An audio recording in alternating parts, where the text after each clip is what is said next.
Get her away from us before someone sees. My sister's whisper carried across the marble lobby, and I felt every word like a slap. I stood there in my simple navy dress from Target, clutching the small donation envelope I'd planned to add to the collection box. Around me, women glittered in evening gowns that cost more than my monthly rent. I'd known this charity gala would be formal, but I hadn't expected to feel like such an outsider. Not here. Not at an event for an organization I'd quietly supported for over a decade. Let me back up. My name is Sarah, and I'm a high school English teacher in Chicago. I live in a modest one-bedroom apartment in Lincoln Park, drive a 10-year-old Honda, and spend my weekends grading papers and volunteering at the local library. To most people, I'm just another underpaid educator trying to make a difference, and that's exactly how I like it. My sister Jessica, 5 years younger than me, married Richard 3 years ago. Richard comes from money, old money, the kind that buys you into country clubs and gets your name on hospital wings. After their wedding, something shifted in Jessica. The girl who used to share clothes with me and split appetizers to save money started dropping 4-figure amounts on handbags and booking spa weekends in Napa. I didn't judge her. People change. Circumstances change.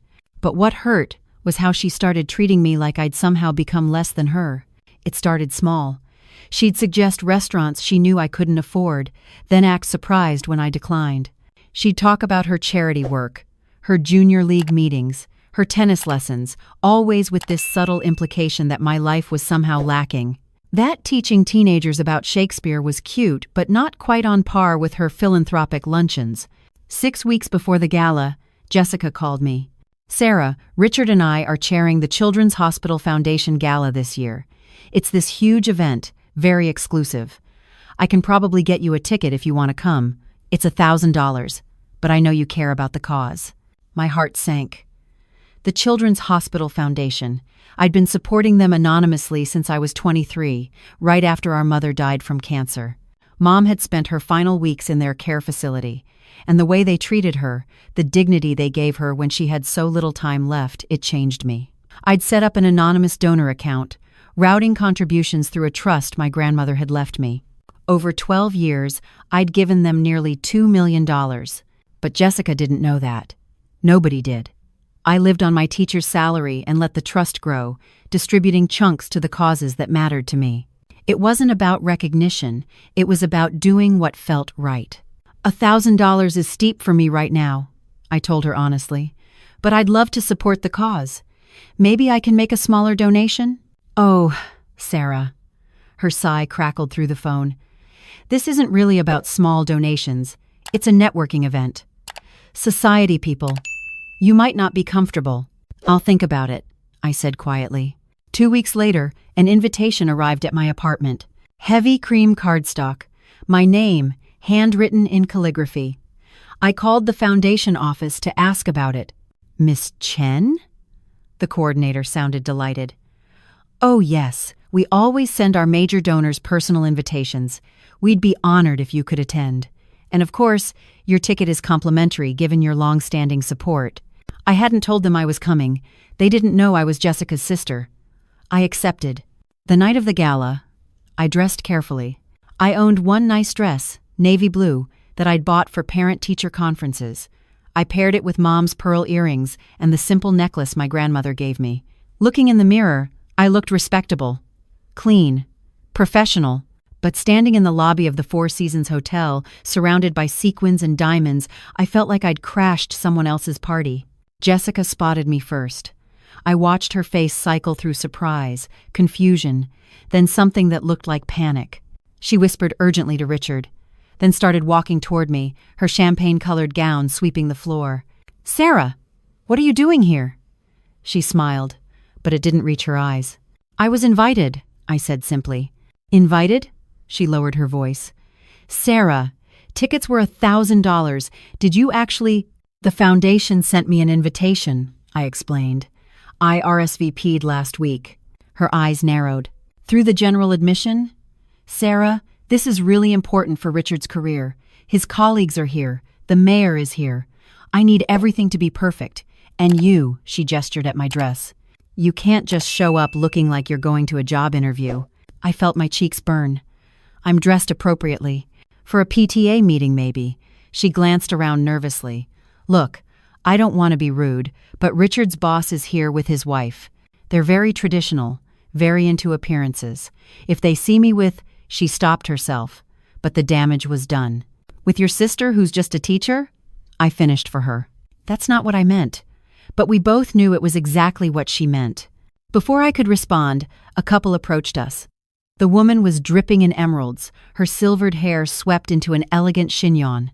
The man wore a tuxedo that probably cost more than my car. Jessica, darling, the woman air-kissed my sister's cheeks.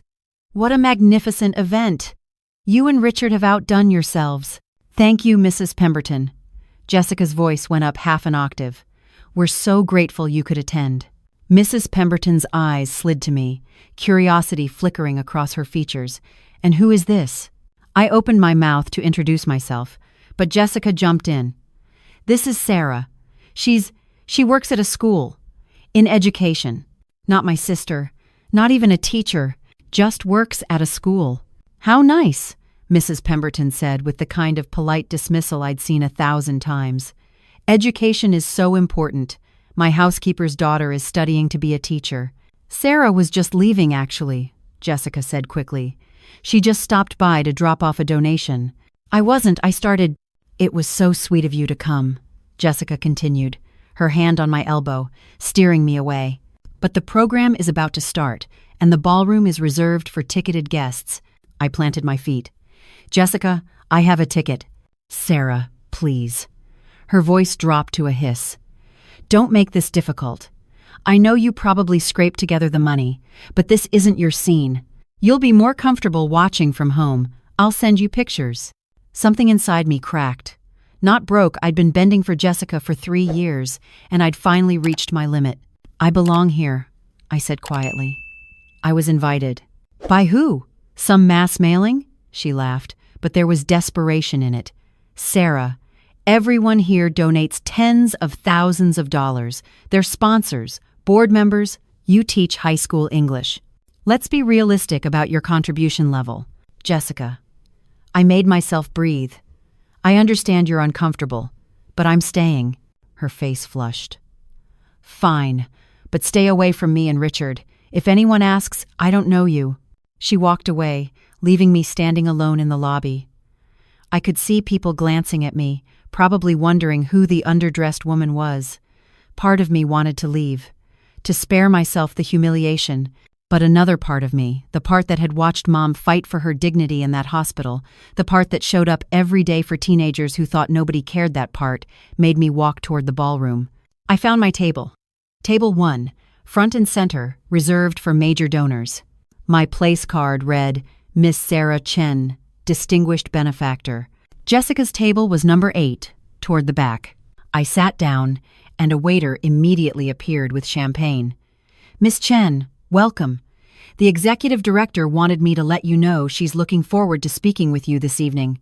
Thank you, I managed. As the ballroom filled, I recognized the other people at my table from the foundation's annual reports. The chairman of a pharmaceutical company, a retired heart surgeon who'd pioneered a new procedure, a tech CEO who'd made billions, and me, in my Target dress. The surgeon, Dr. Patricia Williams, smiled warmly at me. Sarah Chen, I've wanted to meet you for years. Your sustained giving has been remarkable. The pediatric wing renovation wouldn't have happened without your seed funding. I'm glad I could help, I said.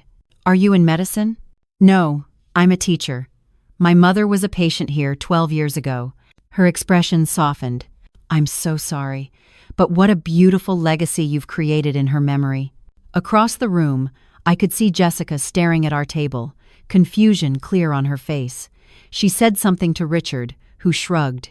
The lights dimmed. The foundation's executive director, Margaret Hastings, took the stage. I'd met Margaret once, briefly, when I'd toured the new pediatric wing they'd named after my grandmother. Good evening, everyone. Thank you for being here tonight. Your generosity makes miracles happen. Margaret smiled at the crowd. Tonight, I want to especially acknowledge someone whose quiet dedication has transformed our ability to serve Chicago's children. I felt my stomach drop. No, she wouldn't. For over a decade, We've had an anonymous donor who has given not just money, but heart, who has funded research, built wings, sponsored programs, all without asking for recognition. Tonight, with her permission, I want to break that anonymity and thank her publicly. I'd given that permission last week, not thinking about the consequences, not thinking about Jessica. Miss Sarah Chen, could you please stand? The spotlight found me. I stood slowly, feeling like every eye in the room was on me. Sarah has contributed over $2 million to this foundation, Margaret continued. Her latest gift of $500,000 will fund our new mental health program for pediatric patients. Sarah, your generosity is unmatched. Would you like to say a few words? I walked to the stage on shaking legs, took the microphone, looked out at the crowd, found Jessica's face. She'd gone absolutely white. Thank you, Margaret. I don't do this for recognition. I do it because my mother received incredible care here, and I believe every child deserves that same compassion. Education taught me to see people, not price tags. My students remind me every day that worth isn't measured in dollars. I'm grateful I can give back to a place that gave my mother dignity when she needed it most. The applause was warm, genuine. As I returned to my seat, I saw Mrs. Pemberton lean over to Jessica's table, clearly asking questions. Jessica's face was red, her hands twisted in her lap. After dinner, as I was preparing to leave, Jessica appeared at my elbow. Sarah, I had no idea. I know. Why didn't you tell me? Would it have mattered? I asked quietly. If I was still just a teacher with no money, would you have treated me differently tonight? She didn't answer. The truth is, Jessica, I have plenty. Grandma left me a substantial trust. I could have a fancy apartment, expensive clothes, all of it. But I chose teaching because it matters to me. I chose giving quietly because that's what felt right. I thought you knew me better than to judge me by my bank account. I'm sorry, she whispered. I've been awful. Yes, you have. I wasn't going to make this easy for her. You told someone you didn't know me, your own sister. I know. I was embarrassed, and I shouldn't have been. I should have been proud. Of what? My money? No. Her eyes filled with tears. Of who you are. Of the work you do. Of what you've accomplished. Sarah, you're funding pediatric mental health programs. I'm attending luncheons and calling it charity. There's nothing wrong with your charity work, I said. But there's something very wrong with how you've been treating people. Treating me. Money doesn't make someone worthwhile, Jessica. Mom taught us that. She did. Jessica wiped her eyes carefully, trying not to smudge her makeup. Can we talk? Really talk? Maybe coffee tomorrow? I wanted to say no, to make her hurt the way she'd hurt me. But I thought about Mom, about how she'd hate seeing us like this. Coffee, I agreed. But Jessica, things have to change. I can't have a relationship with someone who's ashamed of me. I'm not. I wasn't. I mean, she struggled for words. I got so caught up in Richard's world that I lost sight of what actually matters. I'm sorry. I'll do better. I promise. We'll see, I said. Not forgiveness. Not yet. But a possibility. Richard approached, looking sheepish. Sarah, I owe you an apology too. I knew Jessica was being dismissive of your work, and I didn't say anything. Teaching is noble work. What you've done for the hospital is extraordinary. Thank you, I said carefully. Over the next few weeks, Jessica did try. She invited me to lunch at a casual restaurant I suggested. She asked about my students, really listened when I talked about my work. She stopped name-dropping and started actually conversing. But I noticed something. When we were alone, she was warm, genuine, herself. When we were with her society friends, she introduced me as my sister, the teacher with a kind of proud defensiveness, but she'd changed the subject quickly. She wasn't ashamed anymore, but she wasn't quite comfortable either. 3 months after the gala, she called me crying. Richard's firm is downsizing. He might lose his position. I'm sorry, I said. That's scary. Sarah, we've been living beyond our means. The apartment, the car, the clubs, we can't afford any of it without his bonus. I don't know what to do. I could have gloated, could have pointed out the irony. Instead, I asked, what do you want to do? I want to be okay with having less, she said quietly. I want to be like you, content with enough. "That's not something I can give you," I told her. "But I can help you figure out what's important. Real friends will stick around whether you're in a penthouse or a studio apartment." "Will you?" she asked quietly. "Will you stick around?" I thought about it. About the girl who used to stay up late with me reading magazines, sharing secrets. About the sister who held my hand at Mom's funeral. About the woman who'd let status poison her, but who was trying to find her way back. "I'm here," I said. "But Jessica, I need you to understand something. I'm not your backup plan when the money runs out. I'm your sister. I was always your sister. Rich or poor, successful or struggling, I'm still me. If you can respect that, we can rebuild this." "I can," she said. "I want to." Richard kept his job, but at a reduced salary. They moved to a smaller place, joined a regular gym instead of the exclusive club, started cooking at home. I watched Jessica struggle with it at first, then slowly start to breathe easier. Without the pressure to perform, to compete, to maintain appearances, she seemed lighter. We had coffee every Sunday morning now. She volunteered with me at the library once a month. She was relearning how to measure worth in laughter and connection, instead of price tags and prestige. At Thanksgiving, sitting across from her in my small apartment sharing a meal we'd cooked together, she said, "I'm grateful for that night at the gala." "Really?" I raised an eyebrow. "The night you tried to get rid of me?" "The night I realized what I'd become," she corrected. "And what I'd almost lost. You could have cut me out of your life. You would have been justified." "You're my sister," I said simply. "Sisters fight. Sisters mess up. But we also forgive. When it's real..." She reached across the table, squeezed my hand. "It's real. I promise." And sitting there, in my modest apartment with my simple life and my complicated sister, I believed her. Not because everything was perfect. Not because the hurt had disappeared. But because we were both trying, both choosing each other, both learning that worth has nothing to do with wealth.